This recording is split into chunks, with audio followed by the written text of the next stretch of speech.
नमस्कार साथियों। अपने मेवाड़ के इतिहास के बारे में चर्चा कर रहे थे। तो मेवाड़ के इतिहास में अपने राजा गुहिल के बाद बप्पा रावल,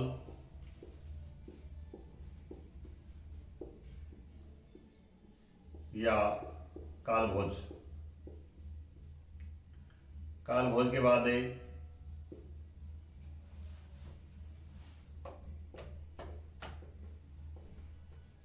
अलर्ट के बारे में चर्चा कर ली थी। अलर्ट में एक कंसेप्ट रह गया था, वो आप नोट करना। अलर्ट ने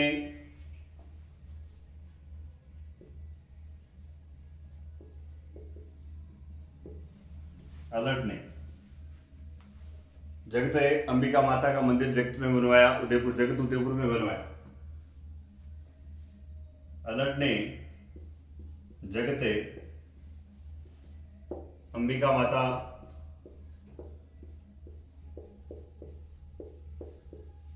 मंदिर जगत उदयपुर में बनवाया।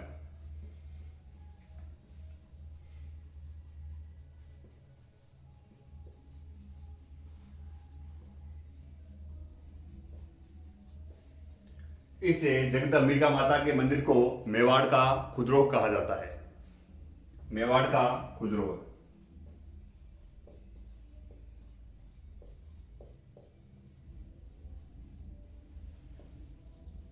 जब खुजरोह की बात आई गई है तो राजस्थान में 3 खुजरोह है।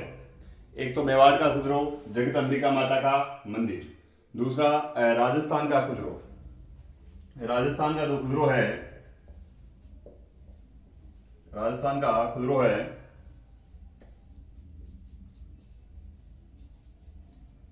किराड़ू बाड़मेर।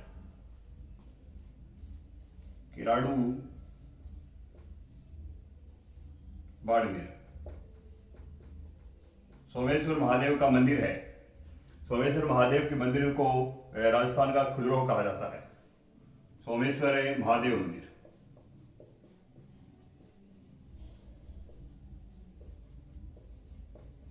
महादेव मंदिर।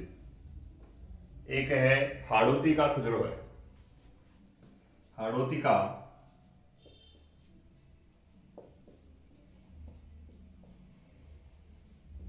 खुजरोह है भंडदेवरा 12। ये कंसेप्ट अलर्ट के बारे में था कि अलर्ट ने जो जगत अंबिका माता का मंदिर बनवाया, जगत उदयपुर में बनवाया, और इस जगत अंबिका माता के मंदिर को मेवाड़ का खुजरोह कहा जाता है। राजस्थान का आपसे खुजरोह पूछ ले तो किराड़ू बाड़मेर है, जो सोमेश्वर महादेव का मंदिर बताया जाता है। हाड़ौती का जो खुजरोह है भंडदेवरा 12 का है। अब आगे आज अपने बात करेंगे अलर्ट के बाद जो शासक हुआ उसके बारे में बात करते हैं। अलर्ट के बाद में ऐसा बताया जाता है एक शासक होगा रण सिंह। रण सिंह के भी 2 पुत्र मिलते हैं। एक का नाम मिलता है सेम सिंह और दूसरे का नाम मिलता है राहत। देखो मैं आपको अलर्ट के बाद जो शासक होगा रण सिंह। रण सिंह का वैसे विशेष कोई वर्णन नहीं मिलता है। ऐसा बताया जाता है कि रण सिंह के 2 पुत्र हुए। एक का नाम मिलता है सेम सिंह, और सेम सिंह के अलावा दूसरा है राहत। इस सेम सिंह के भी 2 पुत्र बताए जाते हैं। सेम सिंह का एक पुत्र का जो नाम है सामंत सिंह,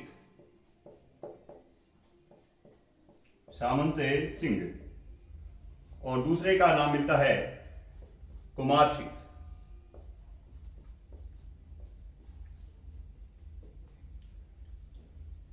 इनमें अपने को ज्यादा कोई कंसेप्ट ध्यान में नहीं रखना है। एक तो ये सेम सिंह का याद रखना है।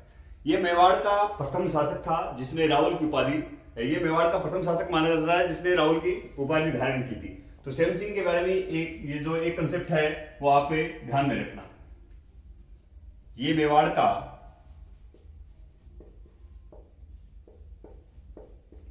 प्रथम शासक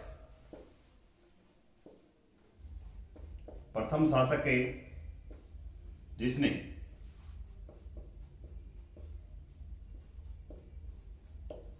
रावल की उपाधि धारण की।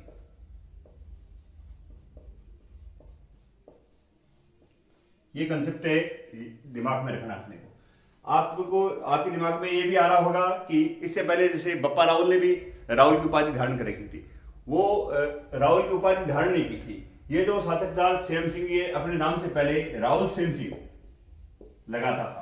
उसके बाद इसके जो ये पुत्र है रावल सामंत सिंह, रावल कुमार सिंह, तो मेवाड़ में प्रथम जो शासक था जिसने रावल की उपाधि धारण की थी वो सेम सिंह था। उसके बाद हम बात करते हैं, इनमें इनसे ज्यादा कोई कंसेप्ट नहीं है। ऐसा बताया जाता है कि जो सामंत सिंह था, सामंत सिंह पे मालवा का परमार वंश का एक शासक था। मालवा की परमार वंश का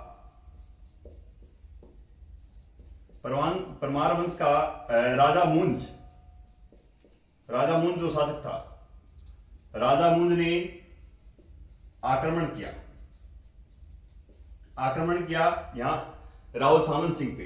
ऐसा बताया जाता है इस युद्ध में ये रावल सामंत सिंह हार जाता है और यहां मालवा के परमार वंश का शासन स्थापित हो जाता है। उसके बाद ऐसा बताया जाता है कि ये जो रावल कुमार सिंह जो है, ये मालवा के परमार वंश के शासकों को हरा देते हैं और फिर अपना मेवाड़ पे आधिपत्य जमा लेते हैं। तो अपने जो कंसेप्ट ध्यान में रखना है, एक ही ये ध्यान में रखना है कि मेवाड़ का प्रथम शासक कौन था जिसने रावल की उपाधि धारण की थी, वो सेम सिंह था। अब आगे बात करते हैं अपने।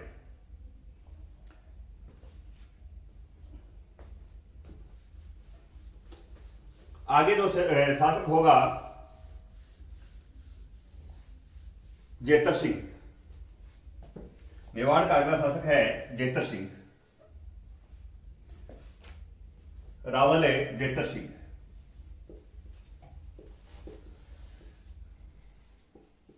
रावल जो जेतर सिंह है,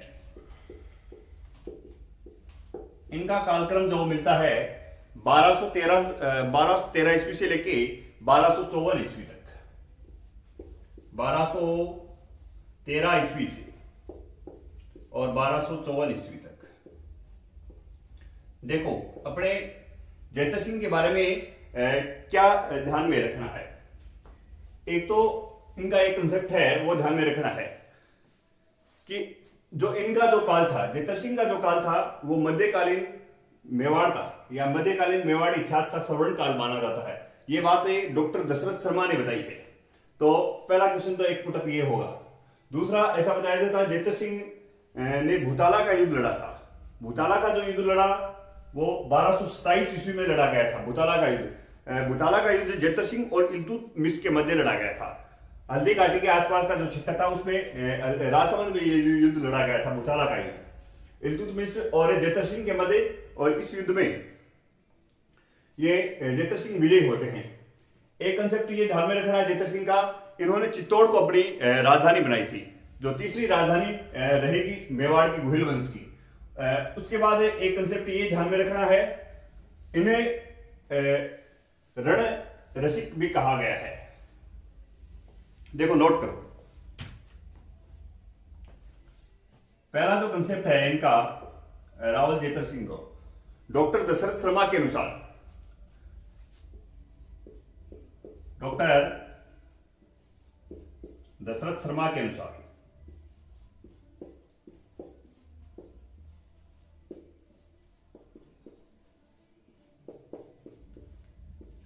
मध्यकालीन मेवाड़ का मध्यकालीन जो मेवाड़ इतिहास है, जो इनका जो काल है, इनका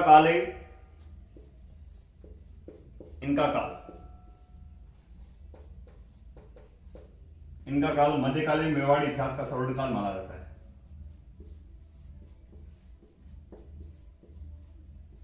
मध्यकालीन मेवाड़ इतिहास का स्वर्ण काल माना जाता है।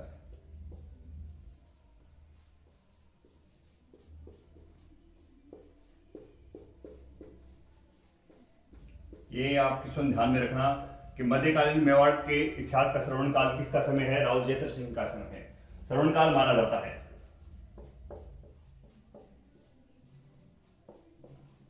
दूसरा इनका दो भूताला का युद्ध। भूताला का युद्ध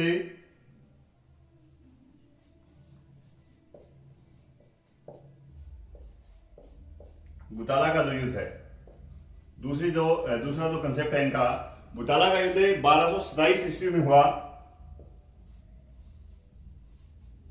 1227 ईस्वी, जैतर सिंह और इल्तुतमिश के मध्य।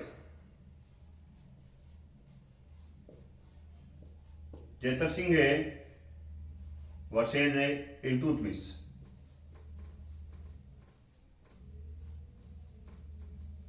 इस युद्ध में विजय जैतर सिंह। स्थान रहा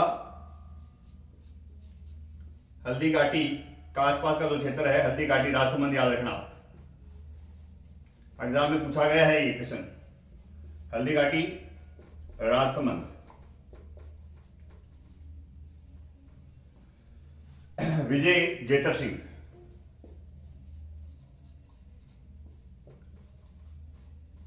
विजय जैतर सिंह, दोनों ही क्वेश्चन आ चुके हैं कि मेवाड़ का, मध्यकालीन मेवाड़ के इतिहास का जो स्वर्ण काल है वो किसके समय था? जैतर सिंह के समय था। बुताला का युद्ध किनके मध्य हुआ? तो जैतर सिंह और इल्तुतमिश के मध्य 1227 में हुआ राजसमंद में, और विजय जैतर सिंह होता है इस युद्ध में। इस युद्ध की जो जानकारी हमें जो मिलती है, जो जयसिंह सूरी के द्वारा रचित जो ग्रंथ है, जयसिंह सूरी द्वारा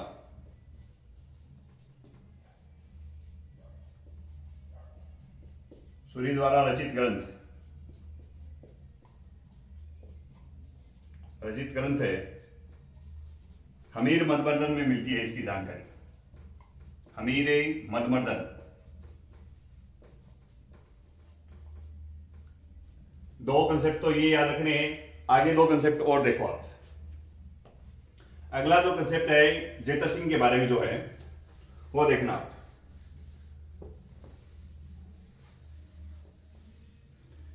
इन्होंने चित्तौड़ को अपनी राजधानी बनाया। तृतीय राजधानी है ये मेवाड़ की, तो तृतीय जो राजधानी है मेवाड़ की ये, इससे पहले आड़ और नागदा। तीसरी राजधानी आई है चित्तौड़गढ़। चित्तौड़गढ़ जो राजधानी सर्वप्रथम कौन सा शासक लेके आया? तो वो जैतर सिंह लेके आता है। अपनी राजधानी चित्तौड़गढ़ को ये बनाता है। उसके बाद जो डॉक्टर गौरीशंकर हीराचंद ओझा हैं, इन्हें रण रसिक कहते हैं, रण का रसिया कहते हैं। डॉक्टर गौरीशंकर हीराचंद ओझा, गौरीशंकर हीराचंद ओझा,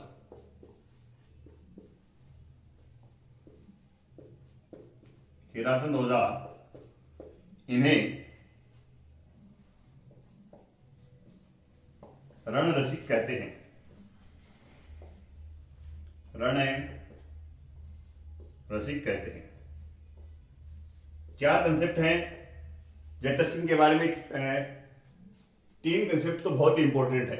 एक तो जो स्टार्टिंग में मैंने आपको बताया है, एक तो बुताला का जो युद्ध है, मध्यकालीन मेवाड़ इतिहास का स्वर्ण काल, तीसरी राजधानी चित्तौड़गढ़, और चौथा ये इनका जो कंसेप्ट है, डॉक्टर गौरीशंकर हीराचंद ओझा ने इन्हें रण रसिक कहा है। आगे जो शासक मिलेगा, अब बात करेंगे अपने तेज सिंह की।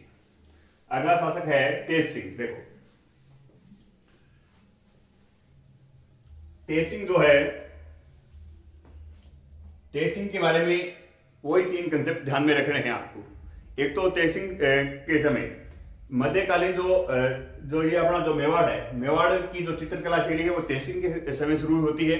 मेवाड़ का जो प्रथम चित्रित ग्रंथ है वो तेज सिंह के समय मिलता है, तो उसके बारे में अपने आप चर्चा करेंगे तेज सिंह के बारे में। देखो अगला जो राजा है तेज सिंह। तेज सिंह में आप एक कंसेप्ट तो ये ध्यान में रखना आपको,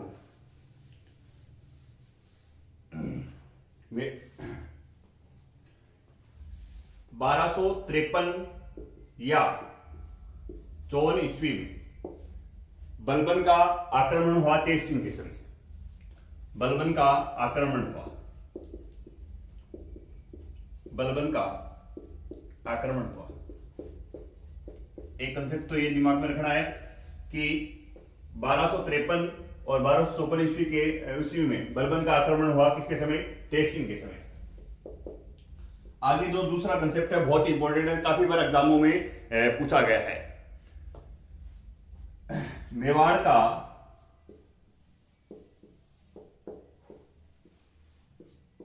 प्रथम चित्रित ग्रंथ,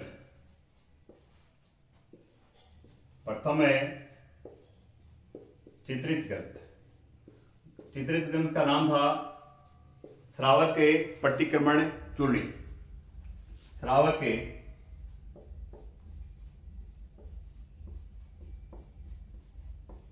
प्रतिक्रमण चूर्णी। ये मेवाड़ का डायरेक्ट भी पूछ सकता है कि मेवाड़ का प्रथम चित्रित ग्रंथ कौन सा था, तो श्रावक प्रतिक्रमण चूर्णी, जो तेज सिंह के समय 1260 ईस्वी में मिला। जो तेज सिंह के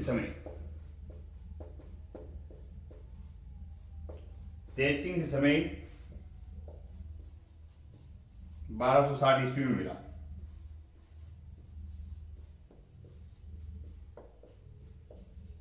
एक इनका जो तीसरा कंसेप्ट जो मिलता है, इससे पहले ये जो श्रावक प्रतिक्रमण जो चूर्णी जो चित्र है वो किसके द्वारा जो रचित है, ये रचित है कमलचंद के द्वारा। रचित है कमलचंद द्वारा।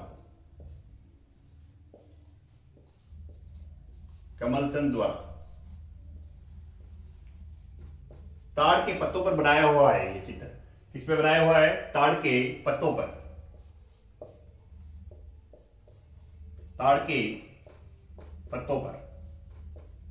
देखो तेज सिंह में एक तो ये ध्यान में रखना है कि 1253 और 1254 ईस्वी में यहां बलबन का आक्रमण हुआ है तेज सिंह के समय।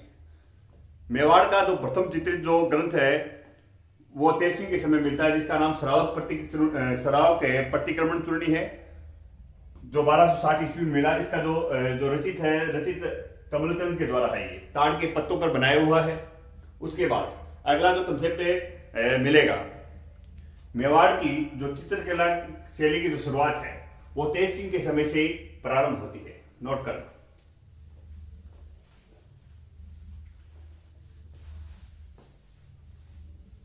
मेवाड़ की चित्रकला शैली की शुरुआत है, मेवाड़ की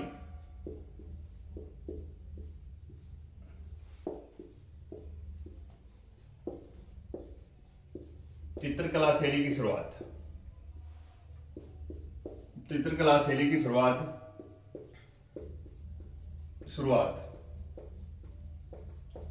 तेज सिंह के समय से।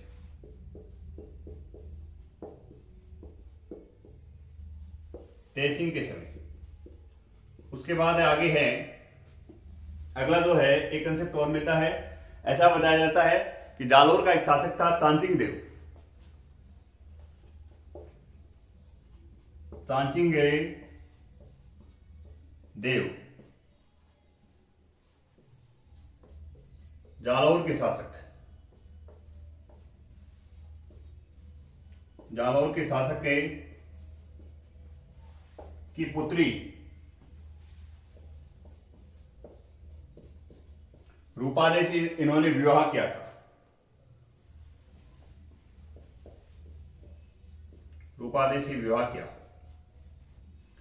ये चार कंसेप्ट है तेज सिंह के बारे में मिलते हैं। तो मेन जो कंसेप्ट है वो चित्रकला शैली वाला है, वो दिमाग में जरूर रखना कि तेज सिंह के समय मेवाड़ का जो प्रथम चित्रित ग्रंथ है वो मिलता है, श्रावक प्रतिक्रमण चूर्णी जो कमलचंद के द्वारा रचित है और ताड़ के पत्तों पे बनाया हुआ है। चित्रकला शैली की शुरुआत होती है। आगे तेज सिंह के बाद में जो शासक बनेगा वो हम बात करते हैं। तेज सिंह के बाद में जो शासक बनेगा वो समर सिंह बनेगा। समर सिंह के दो पुत्र होंगे, एक का नाम मिलेगा कुंभकर्ण, दूसरे का राहुल रतन सिंह। उनके बारे में बड़ी विस्तार से चर्चा करते हैं। देखो समर सिंह, समर सिंह,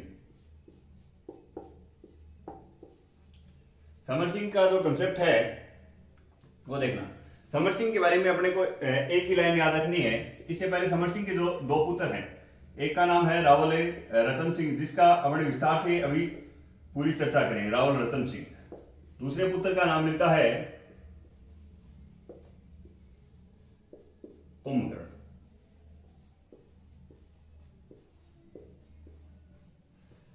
समर सिंह ऐसा बताया जाता है, ये तुर्कों का सहारक बताया जाता है, ये तुर्कों का सहारक बताया जाता है।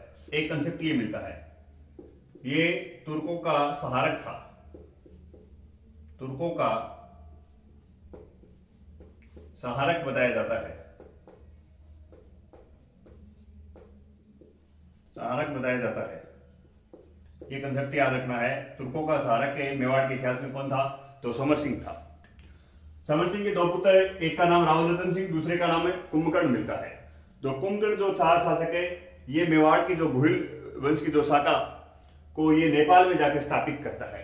तो एकमात्र जो ये शासक है जो भारत से भी बाहर इस घुइल वंश की स्थापना करेगा, वो है कुंभकर्ण। मेवाड़ का ऐसा कौन सा शासक है जिसने भारत से बाहर घुइल वंश की स्थापना की? तो वो कुंभकर्ण। नेपाल में घुइल वंश की स्थापना की।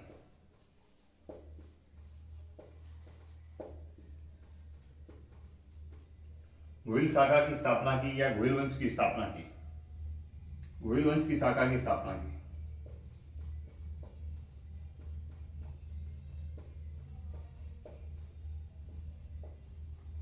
अब देखो बात करते हैं अपने रावल रतन सिंह की। रावल रतन सिंह का जो कालक्रम है वो भी पढ़ेंगे।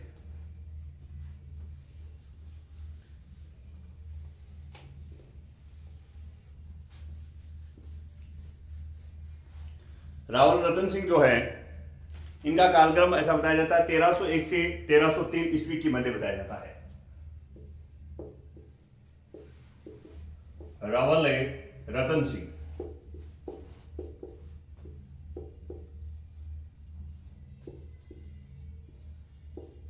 1301 से 1303 ईस्वी इनका कालक्रम माना जाता है।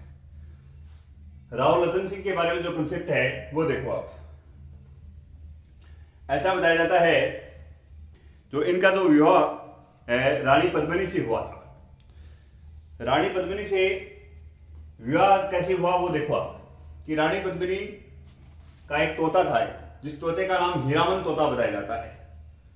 तो ये तोता उड़कर दक्षिणी राजस्थान अपने यहाँ झालावाड़ में आता है सबसे पहले, और झालावाड़ के जो स्थानीय जो लोगों ने इसे पकड़कर ये इस जो हीरामन नामक जो तोता है, हीरामन नामक जो तोता है, इसको रतन सिंह को सौंप देते हैं। उसके बाद ऐसा बताया जाता है कि ये जो हीरामन जो तोता है वो रानी पद्मिनी की सौंदर्यता का बखान करता है रतन सिंह के सामने। तब ऐसा बताया जाता है कि रतन सिंह हीरामन तोता को लेकर और जो श्रीलंका में सिंहलदीप के गंधर्व सेन की वो पुत्री बताई जाती है रानी पद्मिनी। तो गंधर्व सेन के श्रीलंका चला जाता है रावल रतन सिंह उस तोते को लेकर। ऐसा बताया जाता है वहां बाहर 2-3 दिन साधु के भेष में रहा था। उसके बाद जब गंधर्व सेन को इस बात का पता चलता है कि ये चित्तौड़ का शासक है, तब गंधर्व सेन ने अपनी पुत्री जो पद्मिनी जो थी, इनका विवाह रावल रतन सिंह के साथ कर देता है। उसके बाद ऐसा बताया जाता है कि रावल रतन सिंह जो था वो रानी पद्मिनी को लेकर और यहाँ चित्तौड़ आ जाता है। चित्तौड़ जब आता है उसके साथ जो रानी पद्मिनी के चाचा और भाई दोनों साथ आते हैं। चाचा का नाम गोरा और चचेरा भाई जो है वो बादल, वो दोनों यहाँ इनके साथ आते हैं। बाद में आगे चल के ये रावल रतन सिंह की सेना की सेनापति बन जाएंगे गोरा और बादल। ऐसा बताया जाता है कि रावल रतन सिंह के दरबार में एक सेनापति या जो तांत्रिक जो रहता था उसका नाम राघव चेतन मिलता है। राघव चेतन का जो दिल है वो रानी पद्मिनी पे आ जाता है और वो रानी पद्मिनी की सौंदर्यता को देखकर उसे अपनी तांत्रिक विद्या से जो रानी पद्मिनी को अपने वश में करना चाहता है। जब इस बात का पता रतन सिंह को जब चलता है तो राघव चेतन को ये देश निकाला दे देता है। देश से निकाला दे दिया। अब जब देश निकाला दे दिया तो ये राघव चेतन यहां से दिल्ली चला जाता है, अलाउद्दीन खिलजी के पास। अलाउद्दीन खिलजी के पास चला जाता है। अलाउद्दीन खिलजी को रावल रतन सिंह के प्रति उकसाता है और जो रानी पद्मिनी है उसकी सौंदर्यता का बखान कर देता है। अब अलाउद्दीन खिलजी से रहा नहीं गया, और ऐसा बताया जाता है कि अलाउद्दीन खिलजी चित्तौड़ पे आक्रमण करने के लिए और राघव चेतन के साथ यहाँ आ जाते हैं। और उसके बाद ऐसा बताया जाता है कि अलाउद्दीन खिलजी ने चित्तौड़ को लगभग 8 महीने तक चित्तौड़ दुर्ग के आर पार घेराबंदी की, घेरा डाले रखा, पर चित्तौड़ विजय नहीं हो पाया। उसके बाद ऐसा बताया जाता है ये जो समझौता हुआ, समझौते में ये हुआ कि रानी पद्मिनी का जो प्रतिबिंब है वो जल में दिखाया जाएगा। उस समय ऐसा बताया जाता है कि जो रानी पद्मिनी का जो जल का जो प्रतिबिंब दिखा दिया जाता है, उस समय इन्होंने अलाउद्दीन खिलजी ने राव रतन सिंह को बंदी बना लिया था। उसके बाद ऐसा बताया जाता है कि ये इन्हें बंदी बना के राव रतन सिंह को दिल्ली ले जाते हैं। वहां से ये महिलाओं के भेष में गोरा बादल लिए जाते हैं और राव रतन सिंह को छुड़ा के लाने के लिए। पर ऐसा बताया जाता है इस युद्ध में जो राव रतन सिंह और गोरा और बादल ये सभी वीरगति को प्राप्त हो जाते हैं। और जो रानी पद्मिनी जो थी उन्होंने 1600 महिलाओं के साथ जोहर किया था। ये जो सारी की सारी जो जानकारी जो देता है ये मलिक मोहम्मद जो जायसी है, मलिक मोहम्मद जायसी का पद्मावत जो ग्रंथ है, पद्मावत ग्रंथ शेरशाह सूरी के समय लिखा गया है 1540 में, वो ये जानकारी देता है। मलिक मोहम्मद जायसी का जो ग्रंथ है पद्मावत जो ग्रंथ है वो इस बात की जानकारी देता है 1540 ईस्वी की। रानी पद्मिनी की जो ये ऐसा वजह कुछ इतिहासकार ये मानते हैं कि ये जो कहानी है सारी कल्पना पे आधारित है। दूसरा जो एक कंसेप्ट है ये मिलता है, ऐसा बताया जाता है कि इस युद्ध में अबुल फजल इनके साथ थे।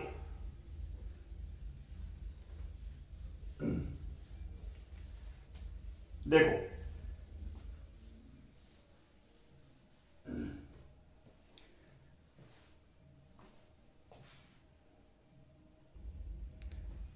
इस युद्ध में ऐसा बताया जाता है, सॉरी, अबुल फजल ने अमीर खुसरो इनके साथ थे।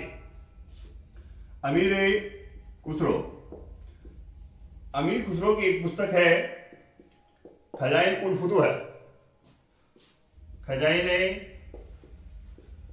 उल फुतूह, जिसका जो नाम मिलता है दूसरा तारीख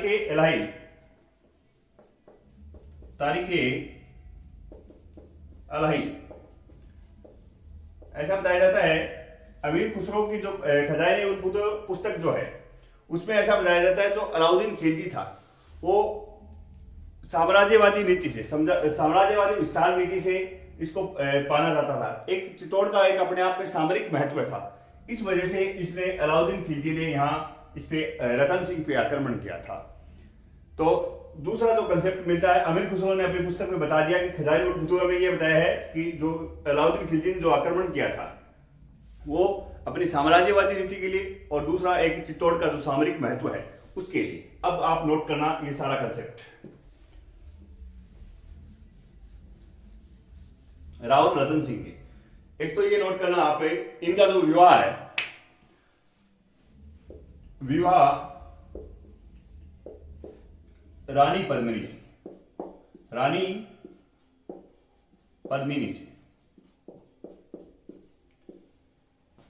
रानी पद्मिनी के पिता का नाम गंधर्व सेन,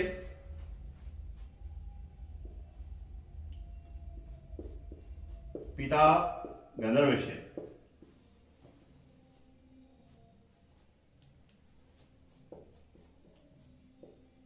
माता का नाम है चंपावती।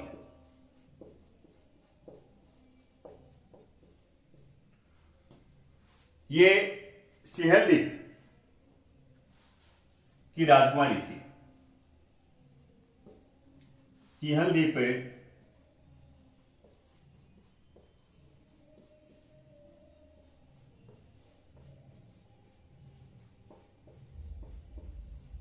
की राजकुमारी। इनके जो साथ आए जो चाचा और भाई, रानी पद्मिनी के जो चाचा और भाई का नाम, चाचा व भाई गोरा व बादल।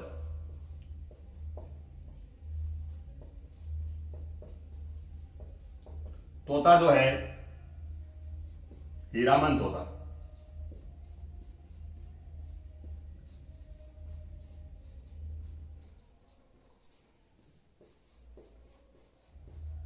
देख लो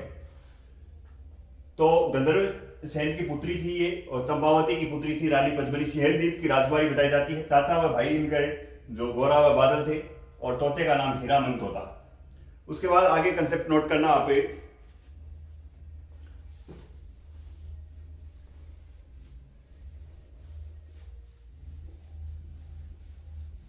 चित्तौड़ का जो युद्ध हुआ, उससे पहले अलाउद्दीन खिलजी का आक्रमण के कारण, अलाउद्दीन खिलजी के आक्रमण के कारण,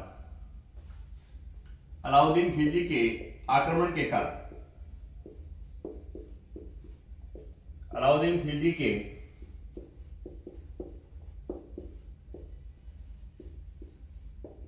आक्रमण के कारण, एक कारण तो ये था, जो पुस्तक थी मलिक मोहम्मद जायसी की पद्मावत जो पुस्तक थी, उसके अनुसार रानी पद्मिनी की सुंदरता, रानी पद्मिनी की सुंदरता,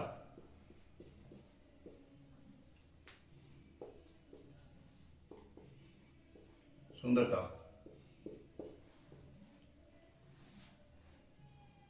दूसरा और तीसरा जो कारण है, चित्तौड़ का सामरिक महत्व है, चित्तौड़ का सामरिक महत्व है। तीसरा जो कारण है, अलाउद्दीन खिलजी की साम्राज्यवादी व महत्वाकांक्षी नीति, साम्राज्यवादी विस्तार नीति, साम्राज्यवादी विस्तार नीति।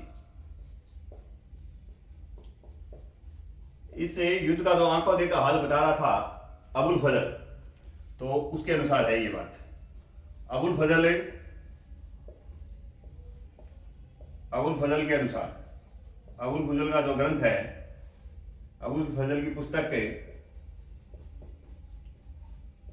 खजाइन उल फुतूह है, खजाइन उल फुतूह है, फतूह है। और ये जो बात है रानी पद्मिनी की सुंदरता वाली, ये मलिक मोहम्मद जायसी द्वारा जो रचित ग्रंथ है, पद्मावत ग्रंथ, पद्मावत ग्रंथ, मलिक मोहम्मद जायसी के अनुसार, मलिक मोहम्मद जायसी के अनुसार, मलिक मोहम्मद जायसी के अनुसार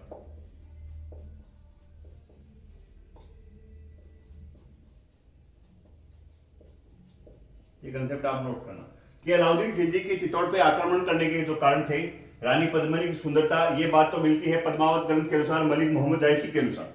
और चित्तौड़ का जो सामरिक महत्व है, साम्राज्यवादी जो विस्तार नीति है, वो अबुल फजल की पुस्तक खजाइन उल फुतूह के अंदर ये जो सारी जानकारी मिलती है। ये अलाउद्दीन खिलजी के आक्रमण करने के कारण थे। उसके बाद आप में कंसेप्ट आगे का नोट करना, चित्तौड़ का युद्ध।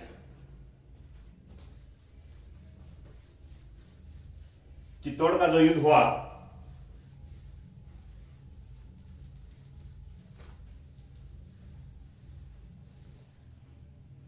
चित्तौड़ का युद्ध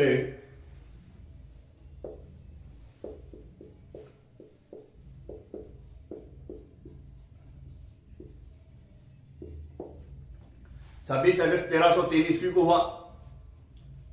26 अगस्त 1303। तो चित्तौड़ का युद्ध किन किन के मध्य होगा? राव रतन सिंह और अलाउद्दीन खिलजी के मध्य। राव रतन सिंह,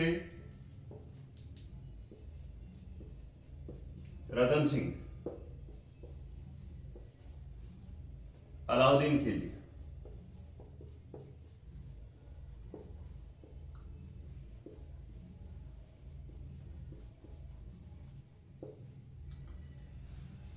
इस युद्ध में केसरिया जो करेगा,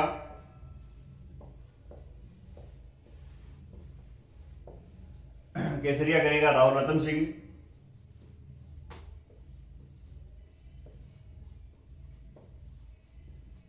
जौहर है रानी पद्मिनी।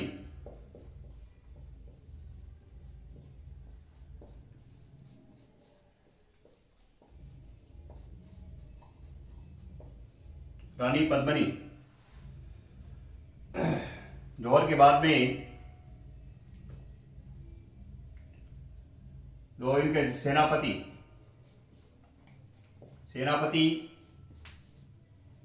गोरा व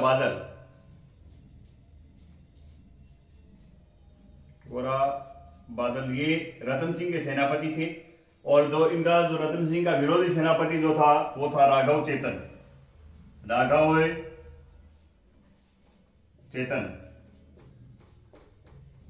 इसको याद रखना, विरोधी सेनापति। इसका सारा काम किया हुआ था विरोधी सेनापति राघव चेतन। विजय इस युद्ध में अलाउद्दीन खिलजी,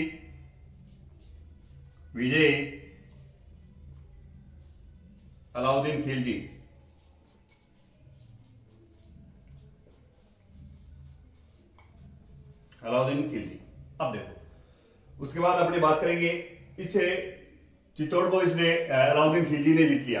अलाउद्दीन खिलजी ने चित्तौड़ को जीतने के बाद चित्तौड़ का जो नाम रखा अपने पुत्र खिजर खान के नाम पर खिजराबाद रख दिया। नोट करना आगे का कंसेप्ट।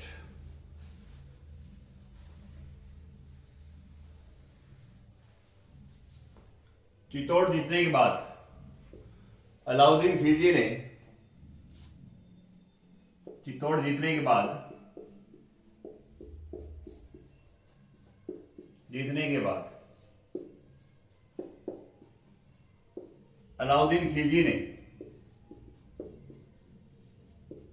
अलाउद्दीन खिलजी ने अपने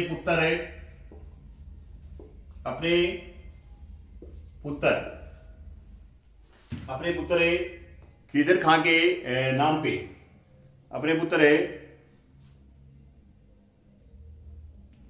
अपने पुत्र खिजर खां के नाम पर खिजराबाद रखा। अपने पुत्र खिजर खां के नाम पर खिजराबाद रखा।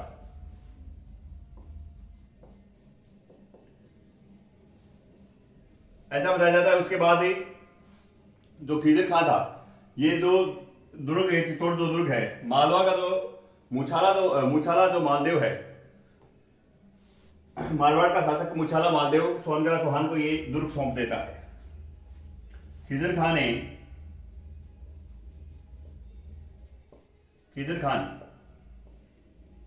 मुछाला मालदेव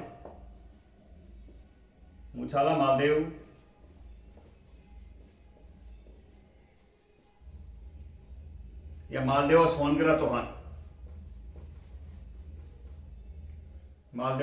सोनगरा चौहान को सौंपा।